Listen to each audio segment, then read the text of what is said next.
Hello दोस्तों, नमस्कार। बहुत बहुत स्वागत है आपका अपने यूट्यूब चैनल हिंदी एकेडमी परिवार में। कैसे हैं आप सब? आशा करती हूँ अच्छे होंगे, स्वस्थ होंगे और मन लगा करके पढ़ाई कर रहे होंगे।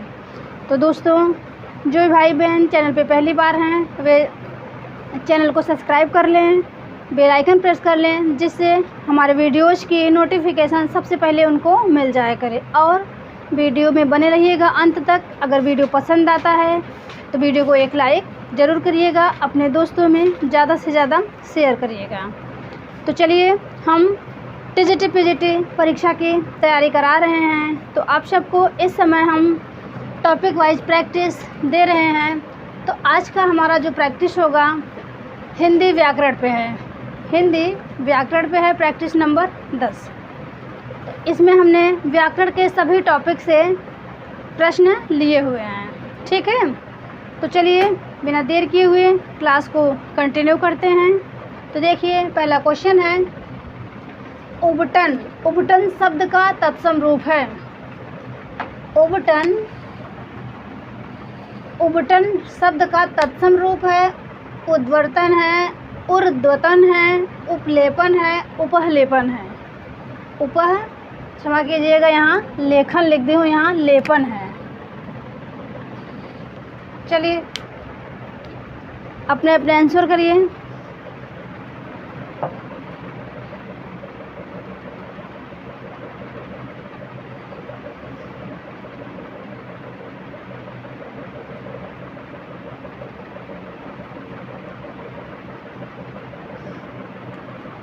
तो देखिए, राइट आंसर हो जाएगा ऑप्शन नंबर ए, ठीक है। उबटन शब्द का तत्सम रूप होता है उद्वर्तन, ठीक है। चलिए, प्रश्न 2 देखते हैं। धूसर का पर्यायवाची है। धूसर का पर्यायवाची है अश्व, मेघ, गर्दभ, बाण। तो आप सब आंसर करिए।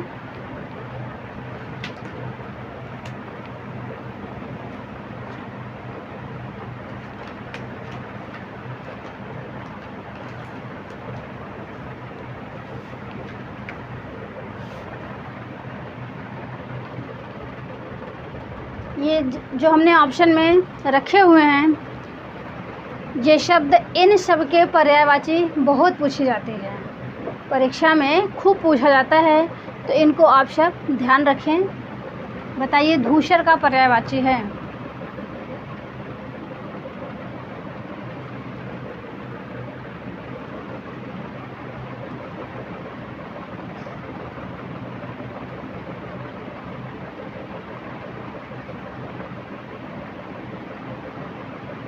तो देखिए, जिन भाई बहन ने धूसर का पर्यायवाची गर्दभ ऑप्शन सी लगाया होगा वे सही हैं।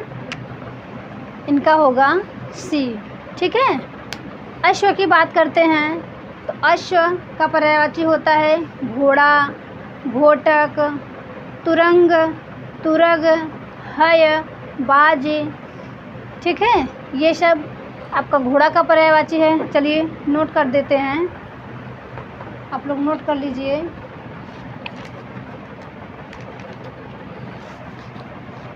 अश्व का पर्यायवाची हो गया घोटक। ये बहुत पूछा जाता है, ध्यान दीजिएगा। घोटक है, वाज, घोटक है, वाज, तुरंग, ठीक है। सैंधव एक है, ठीक है, सैंधव। अब मेघ की बात करें तो मेघ का पर्यायवाची होता है अम्बुद, अम्बुद, और होता है आपका तोयद, पयोध, पयोद, नीरद। दोस्तों, जिस शब्द के अंत में द लगा रहता है वो आपका बादल का पर्यायवाची हो गया, मेघ का पर्यायवाची हो गया। और जिन शब्द के अंत में ज लगा रहता है वो कमल का पर्यायवाची हो जाता है। और जिन शब्द के अंत में धी शब्द का प्रयोग होता है तो वे समुद्र के पर्यायवाची हो जाते हैं। इतना भी आप ध्यान रखिएगा। इससे आप अगर ऐसे क्वेश्चन आएंगे तो आप परीक्षा में कर जाएंगे। ठीक है। मेघ का पर्यायवाची बादल भी होता है, ध्यान रखिएगा। चलिए गर्दभ की बात करें तो इनका पर्यायवाची बहुत महत्वपूर्ण है, ध्यान रखिएगा। गर्दभ का पर्यायवाची आपका हो गया गदहा हो गया, वैशाख नंदन हो गया, यातुधान हो गया, खर हो गया। ठीक है, तो इनका भी नोट कर लीजिए।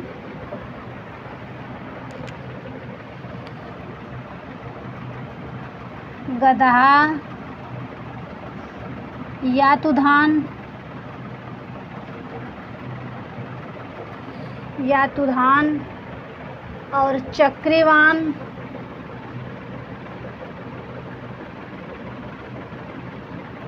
बेशर हो गया। ठीक है, ये शब्द गर्दभ के पर्यायवाची हैं। ठीक है, गदहा, यातुधान, चक्रीवान, बेशर। एक है वैशाख नंदन।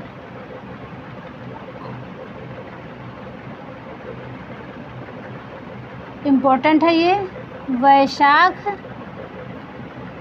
नंदन। ठीक है, तो आप ये ध्यान रखिएगा, वैशाख नंदन। तो देखिए गर्दभ का गदहा हो गया, यातुधान, चक्रीवान, बेशर, वैशाख नंदन। तो दोस्तों यातुधान नहीं होगा यहाँ पे, यातुधान कपड़े का पर्यायवाची है, क्षमा कीजिएगा। चक्रीवान सही है, यातुधान नहीं होगा। गदहा, चक्रीवान, बेशर, वैशाख नंदन, ये सब। एक है राशभ, ध्यान दीजिएगा, ये महत्वपूर्ण है। राशभ, गदहा, राशभ, चक्रीवान, बेशर, वैशाख नंदन, ये आपका गर्दभ का पर्यायवाची है। चलिए बाढ़ की बात करते हैं, तो इनका हो गया शिलीमुख। ठीक है, बाढ़ का देखिए तीर हो गया, तीर, शिलीमुख, शिलीमुख, नाराज, ये भी है आपका नाराज, आशुक। ठीक है, तो इतने आपके पर्यायवाची इनके हो गए। बाढ़ के पर्यायवाची तीर हो गया, शिलीमुख, नाराज, आशुक। ये चारों पर्यायवाची आप ध्यान रखिएगा, परीक्षा में बार बार पूछे जाते हैं। प्रश्न 3 देखिए, द्वार द्वार भटकना में प्रयुक्त द्विरुक्ति द्वार द्वार है, क्या है? फिर से पढ़िए, प्रश्न सुनिए। द्वार द्वार भटकना में प्रयुक्त द्विरुक्ति द्वार द्वार, यही शब्द पूछा है, द्वार द्वार ये है क्या? ऑप्शन ए सुनिए, पारस्परिक अर्थ बताने के अर्थ में, अतिशयता प्रकट करने के अर्थ में, भेद बताने के अर्थ में, समग्रता प्रकट करने के अर्थ में। बताइए।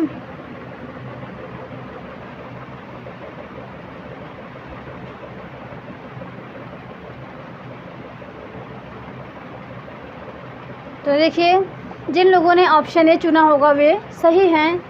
द्वार द्वार भटकना में प्रयुक्त शब्द जो द्वार द्वार है वो आपका पारस्परिक अर्थ बताने के अर्थ में प्रयुक्त हुआ है, तो यहाँ राइट आंसर ए हो जाएगा। चलिए इम्पोर्टेंट क्वेश्चन देखते हैं। काशिका है, काशिका है पतंजलि कृत महाभाष्य की टीका है, पतंजलि कृत योग सूत्र की टीका है, पाणिनि कृत अष्टाध्यायी की टीका है, भर्तृहरि कृत वाक्य पद्यम की टीका है। बताइए। तो ये जो काशिका है दोस्तों, ये महत्वपूर्ण टीका है और ये टीका किस पे लिखी गई है? तो जिन लोगों ने ऑप्शन सी लगाया होगा उनका सही है, पाणिनि कृत अष्टाध्यायी की टीका काशिका है। ठीक है, तो पाणिनि के अष्टाध्यायी पे जो टीकाएं लिखी गई हैं उनमें जयादित्य और वामन की टीका सबसे महत्वपूर्ण है। ये आप ध्यान रखिएगा कि पाणिनि के अष्टाध्यायी पर जो टीका वामन और जयादित्य ने लिखे हैं वह टीका अति महत्वपूर्ण है।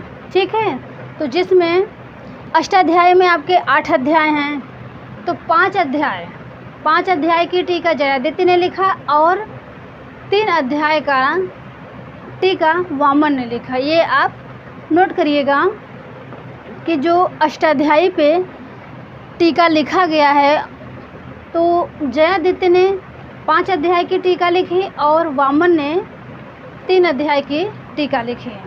और तो आपका इसमें काशिका है, पाणिनिकृत अष्टाध्यायी की टीका है। और भर्तृहरि की बात करें तो भर्तृहरि ने पतंजलि के महाभाष्य की टीका लिखी थी। नोट कर लीजिए, भर्तृहरि ने पतंजलि के महाभाष्य की टीका लिखी। और ये आप लोग नोट कर लीजिए, पाणिनिकृत अष्टाध्यायी पर की टीका जो महत्वपूर्ण है, जो लिखा गया है काशिका, तो वो लिख लीजिए जयादित्य व वामन ने लिखा है। ठीक है, वामन ने लिखा है, जिसमें 5 अध्याय, अष्टाध्याय में 8 अध्याय हैं, 5 अध्याय की जयादित्य ने और वामन ने 3 अध्याय की टीका लिखी है। ठीक है, तो ध्यान रखिएगा। चलिए अगले क्वेश्चन पे आते हैं। निम्न में तद्भव व तत्सम का जोड़ा गलत है। यहाँ पे आपको गलत बताना है। ठीक है, देखिए, ओझा का उपाध्याय है, कपास का करपट है, केला का कदली है, पसीना का प्रश्विन्न है। चलिए ऑप्शन करिए।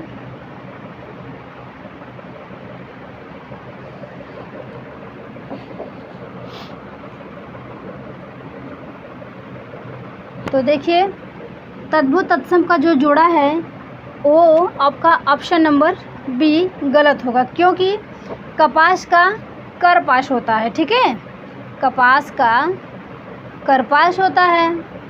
और अगर करपट की बात करें तो ये कपड़ा तद्भव हो गया, और आपका जो करपट है वो तत्सम हो गया। ठीक है, ध्यान दीजिएगा। और कपास का करपाश होता है, और ओझा का उपाध्याय राइट है, पसीना का प्रश्विन ये भी राइट है, और केला का कदली ये भी आपका सही है। चलिए स्क्रीनशॉट ले लीजिए, फिर आगे बढ़ें।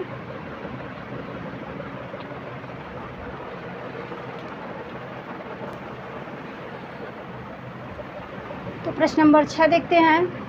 निम्न में असत्य मुहावरा है, अंगूठे पर मारना, परवाह न करना, कान काटना, मात करना, नज़र करना, भेंट करना और नज़र पर चढ़ना, आँख बचाना। बताइए, इनमें आपको असत्य बताना है, असत्य। ठीक है, तो 3 सही है, जो असत्य है उसी का चुनाव करना है। तो आप सब अपने अपने आंसर लगा लीजिए।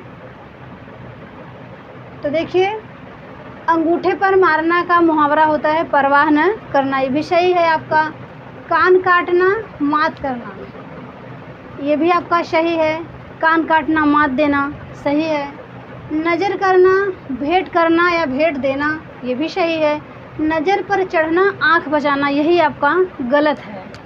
ठीक है, क्योंकि ये होता है ना कि वो फला व्यक्ति एकदम नज़र पे चढ़ गया है, किसी के कमियों को देखना,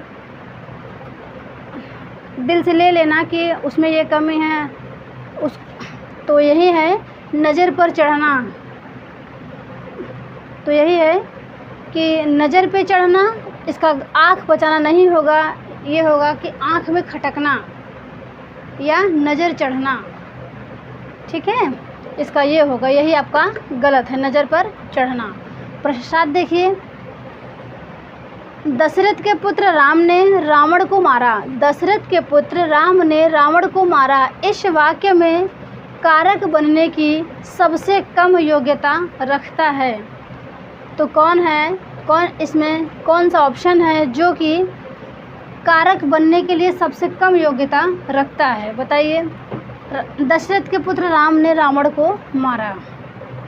राम है, रावण है, दशरथ हैं, पुत्र हैं। तो देखिए यहाँ पे ऑप्शन होगा ए राइट आंसर, क्योंकि यहाँ पे दिया है दशरथ के पुत्र। दशरथ के पुत्र राम ने रावण को, अगर यहाँ पे राम न भी होता तो भी आपका वाक्य सही रहता। दशरथ के पुत्र ने रावण को मारा, ठीक है। दशरथ के पुत्र ने रावण को मारा और दशरथ के पुत्र राम ने, तो सबसे कम योग्यता राम यहाँ होगा आंसर, ठीक है। सबसे कम योग्यता राम की है। चलिए प्रश्न नंबर 8 देखते हैं। पांडव शब्द कैसा प्रत्यय है? पांडव शब्द कैसा प्रत्यय है? कृदंत है, तद्धित है, स्त्री प्रत्यय है या कोई नहीं? बताइए। तो देखिए पांडव शब्द आपका तद्धित प्रत्यय होगा। कुछ एग्जाम्पल हैं, उनको आप सब सुन लीजिए, परीक्षा में ये पूछे जाते हैं। तो जैसे कि आपका कश्यप से काश्यप हो गया, तद्धित प्रत्यय। कश्यप से काश्यप हो गया, और कुरु से कौरव हो गया, वसुदेव से वासुदेव हो गया, और सौमित्र हो गया आपका, सुमित्रा से सौमित्र हो गया, रघु से राघव हो गया। ये सब आपके तद्धित प्रत्यय के अंतर्गत आते हैं और ये परीक्षा में पूछे जाते हैं, ठीक है। प्रश्न 9 देखते हैं। धनुर्बाण में समास है। धनुर्बाण में समास है यानी धनुष और बाण, ये तो इजी सा प्रश्न है। इसमें होगा आपका द्वंद्व समास, ठीक है। द्वंद्व समास अक्सर विलोमार्थी होते हैं। द्वंद्व समास वे होते हैं जिनमें योजक चिन्ह का प्रयोग किया जाता है, तो ठीक है। ये सब विशेषता हैं। चलिए प्रश्न 10 देखते हैं। रिक्शा किस भाषा का शब्द है? रिक्शा किस भाषा का शब्द है? जापानी है, अरबी है, फारसी है और पुर्तगाली है, बताइए। दोस्तों 2 शब्द है, एक रिक्शा है, एक कोई और शब्द है, वो हमें आप लोग कमेंट के थ्रू बताइएगा। जो जापानी भाषा का शब्द है बहुत पूछा जाता है, ठीक है। और जो हम ये करा रहे हैं आप सब उनको तैयार करते चलिए। विदेशी भाषाओं के शब्दों में जो हम करा रहे हैं महत्वपूर्ण शब्द हैं, ये इनके बार बार परीक्षा में ये पूछे जाते हैं। तो चलिए, रिक्शा शब्द आपका जापानी भाषा का है, ठीक है। रिक्शा शब्द जापानी भाषा का है। एक और है रिक्शा और झंपान।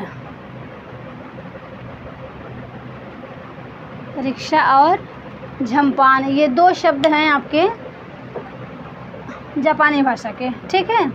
चलिए अरबी भाषा की बात करूं, अरबी भाषा के शब्द को भी देख लेते हैं। तो आपका औलाद हो गया, औलाद। किताब हो गया, किताब अरबी भाषा का शब्द है, नोट करिएगा।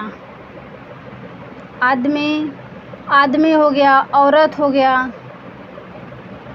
आदमी, औरत। अमीर, गरीब, अमीर, गरीब, ये सब आपके अरबी भाषा के शब्द हैं, ठीक है। चलिए तो फ़ारसी भाषा की बात करते हूँ। तो फ़ारसी भाषा में आपका आ जाता है आतिशबाजी। आतिशबाजी हो गया, अफसोस हो गया, नोट कर लीजिए।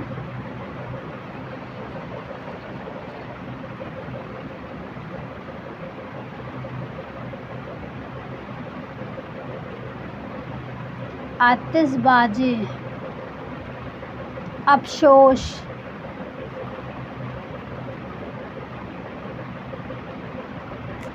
इधर से लिखते नहीं बन रहा है।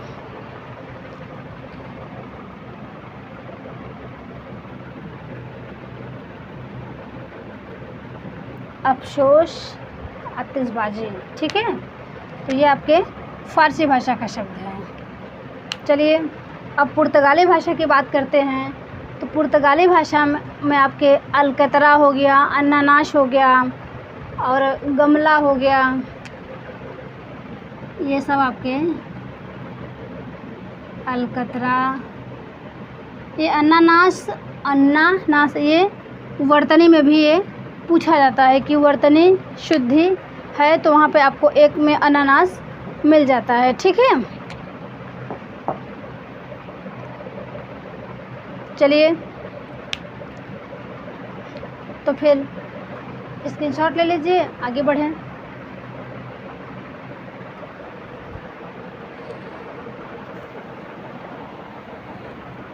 चलिए प्रश्न 11 देखते हैं। वेपुथ कैसा अनुभव है?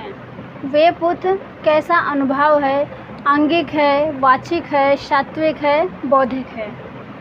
बताइए। तो आपका जो वेपुथ है ये एक मिनट,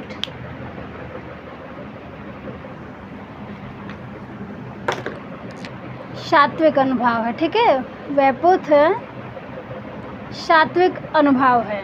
ठीक है, प्रश्न 12 देखते हैं। निम्न में विष्णु का पर्यायवाची है। निम्न में विष्णु का पर्यायवाची है, तो देखिए अच्युत है, मुकुंद, ऋषिकेश, गोविंद, गरुड़ध्वज। ऑप्शन ए है शार्दूल, व्याघ्र, पंचमुख, मृगेंद्र, केशी, मृगराज। ऑप्शन बी है पखेरु, शकुंत, अंडज, पतंग, द्विज, खग। ये ऑप्शन सी है डोंगी, बेड़ा, तरी, जलपात्र, तरड़ी और नाव, पतंग। ये किसका पर्यायवाची है बताइए।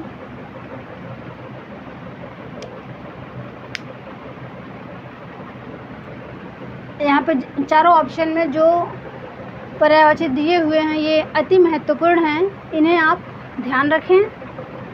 तो देखिए विष्णु का पर्यायवाची हो गया आपका अच्युत, मुकुंद, ऋषिकेश, गोविंद, गरुड़ध्वज, विभु और विश्वंभर। ये विष्णु का पर्यायवाची है। ठीक है, चक्रधर, ये सब आपका विष्णु का पर्यायवाची है और अति ये महत्वपूर्ण है, इन्हें आप ध्यान रखें। ऑप्शन बी देखिए शार्दूल, व्याघ्र, पंचमुख, मृगेंद्र, केशी, मृगराज। ये सिंह का पर्यायवाची है। ठीक है, ये आपका विष्णु का पर्यायवाची ए सही है, तो ये आपका विष्णु का पर्यायवाची हो गया। ऑप्शन बी सिंह का हो गया। पखेरु, शकुंत, अंडज, पतंग, द्विज, खग, ये आपका पक्षी का हो गया।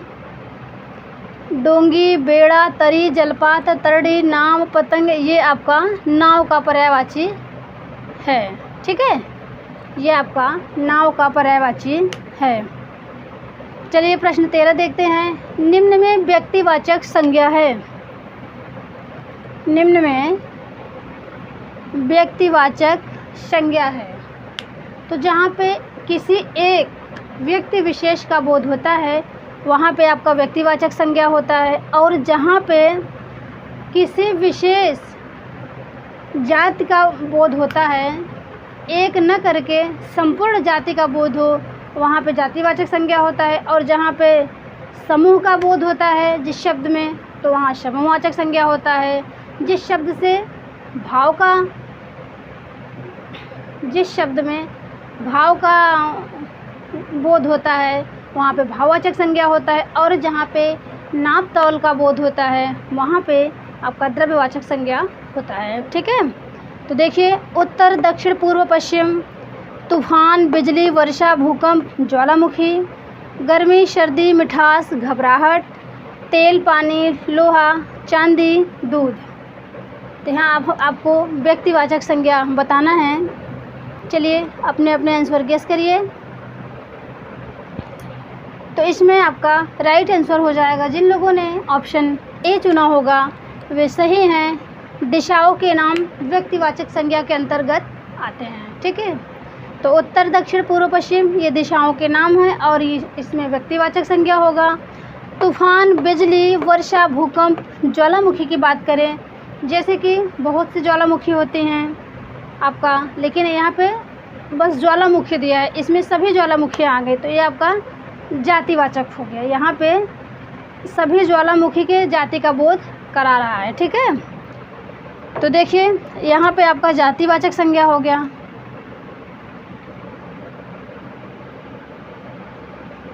अब देखिए गर्मी, सर्दी, मिठास, घबराहट, तो इसमें गर्मी, बहुत गर्मी है, सर्दी, यहाँ पे भाव व्यक्त किया गया, मिठास, मीठा होने का भाव, घबराहट, घबराहट होने का भाव, तो यहाँ पे आपका भाववाचक संज्ञा होगा। तेल, पानी, लोहा, चांदी, ये सब नाप तौल की वस्तुएं हैं और ये द्रव्यवाचक हैं। ठीक है, तो इन्हें आप नोट करिएगा।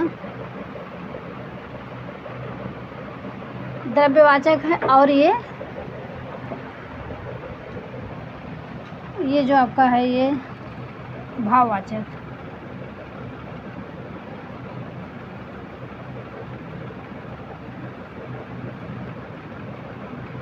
भाववाचक संज्ञा है। ठीक है, चलिए प्रश्न 14 देखते हैं। पाणिनि शिक्षा में ध्वनियों का वर्गीकरण करने के लिए कौन 5 आधार स्वीकृत हैं? तो नीचे 4 ऑप्शन दिए हैं, इनमें से पाणिनि शिक्षा में ध्वनियों का वर्गीकरण के लिए कौन सा वो आधार है जो कि स्वीकृत है, यही आपको बताना है। तो देखिए स्वर, काल, स्थान, संवादनाद, स्वर, स्थान, प्राण, सुर, काल, ऑप्शन सी है। काल, प्रयत्न, स्थान, प्राण, अनुदात्त, ऑप्शन डी है स्वर, काल, स्थान, प्रयत्न, अनुप्रदान। दोस्तों ये सब आप हमें कमेंट करके बताइएगा कि हमने ये क्वेश्चन कहाँ से लिए हुए हैं। जो भाई बहन टीजीटी पीजीटी की तैयारी करते हैं उन्हें बखूबी पता होगा कि ये क्वेश्चन कहाँ से लिए गए हैं। तो आप सब बताइएगा। 2-4 क्वेश्चन हैं जो हमने वासुदेव नंदन के व्याकरण की बुक से लिया हुआ है और बाकी एक ही जगह से सारे प्रश्न हैं, तो ये आपको हमें बताना है। ठीक है, आपके आंसर का हमें इंतज़ार रहेगा, ज़रूर बताइएगा। तो देखिए पाणिनि शिक्षा में ध्वनियों का वर्गीकरण करने के लिए कौन 5 आधार स्वीकृत हैं? तो हो जाएगा आपका ऑप्शन नंबर डी, स्वर, काल, स्थान, प्रयत्न, अनुप्रदान। ठीक है, तो आप हमें कमेंट करके ज़रूर बताइएगा। चलिए आगे बढ़ते हैं।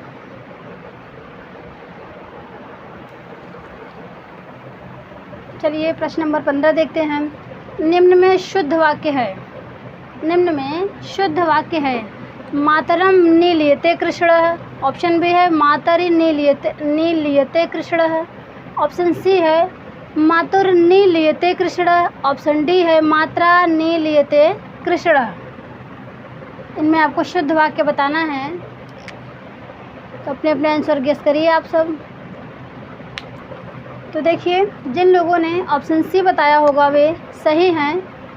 मातुर नीलियते कृष्ण शुद्ध वाक्य है। ठीक है, प्रश्न 16 देखते हैं। निम्न वाक्य में कौन सा वाक्य भाववाच्य है? निम्न वाक्य में कौन सा वाक्य भाववाच्य है? सह गृहम गतवान, ऑप्शन ए है। तेन गृहम गतम, ऑप्शन बी है। सह गृहम अगच्छत, ऑप्शन सी है। तेन गृहम गताने, ऑप्शन डी है। चलिए आंसर करिए।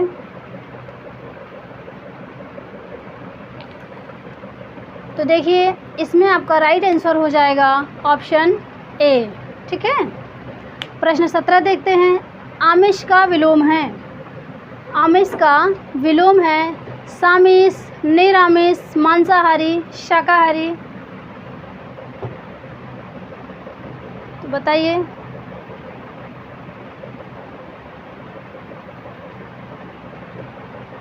तो देखिए आमिष का विलोम होगा निरामिष, आमिष निरामिष। ठीक है, और जो मांस खाते हो मांसाहारी, केवल मांस पर डिपेंड हो, और जो केवल साग सब्जी खाते हो उन्हें शाकाहारी कहते हैं। ठीक है, प्रश्न 18 देखिए। कलम की कमाई खाने वाला, कलम की कमाई खाने वाला के लिए एक शब्द है। मत्स्यजीवी, चिरयौवन, अन्योदर, कोई नहीं। बताइए कलम की कमाई खाने वाले के लिए एक शब्द क्या होगा? तो देखिए जिन भाई बहन ने ऑप्शन ए लगाया होगा वे सही हैं। कलम की कमाई खाने वाले के लिए एक शब्द होगा म से जीवी। ठीक है, म से जीवी। अगर चिर यौवन की बात करें तो जिनका यौवन छत न हुआ हो, जिनका यौवन छत न हुआ हो उनके लिए एक शब्द चिर यौवन है। और अन्योदर की बात करें कि वह भाई जो अन्य माता से उत्पन्न हो, अन्य माता से जन्म लिया हो, उन्हें अन्योदर कहते हैं। ठीक है, ध्यान रखिएगा।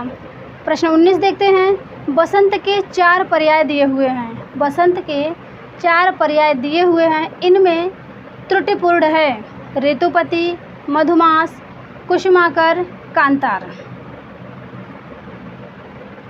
तो जो इसमें गलत है वही आपको बताना है। तो देखिए, बसंत के 4 पर्याय हैं। आपका ऋतुपति सही है, मधुमास सही है, कुसुमाकर ये भी सही है। ये आपका जो कांतार है ना, ये सही नहीं है, क्योंकि ये जंगल का पर्यायवाची है। कांतार, कांतार हो गया, विपिन हो गया, अरण्य हो गया, अटवी हो गया। ठीक है, ये आपके जंगल के पर्यायवाची हैं। ठीक, तो ऋतुपति, मधुमास, कुसुमाकर ये बसंत के पर्यायवाची हैं, कांतार नहीं है, गलत है। चलिए, प्रश्न 20 है और आज के सेशन का ये अंतिम प्रश्न है। इनमें कौन सा व्यंजन महाप्राण व सघोष नहीं है? तो ख है, झ है, ध है और ढ है। बताइए।